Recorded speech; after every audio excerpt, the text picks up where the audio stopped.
Добрый день, Нижнекамское лесничество.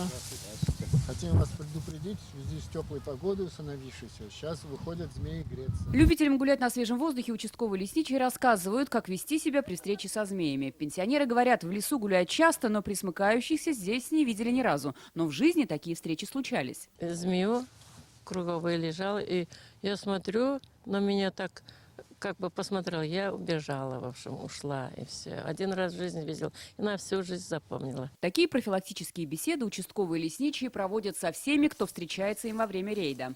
В пригородной лесополосе Нижнекамска вводятся уж, медянка и степная гадюка. Последняя смертельно опасна. Одевайте в лес, если идете, сапоги.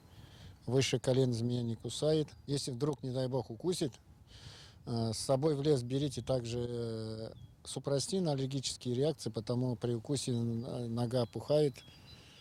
Ни в коем случае не отсасывайте яд, не накладывайте жгут, потому жгут, если наложат, прекращается поток крови и идет омертвение. У присмыкающихся сейчас брачный период. Несмотря на прохладную погоду, змеи проявляют активность, и вероятность встречи с ними особенно велика.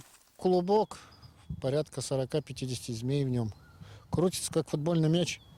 Прямо оно крутится, идет, как живое существо. Лучше бежать, потому если она разобьется, это 50 змей выползет сразу. В этом сезоне в нижнекамских больницах не зафиксировали ни одного случая укуса. Но врачи предупреждают, если змея все же напала, нужно сразу же обратиться за медицинской помощью. Светлана Звонарева, Анастасия Шакирова, Рафаэль Ракипов, ТНВ, Нижнекамск.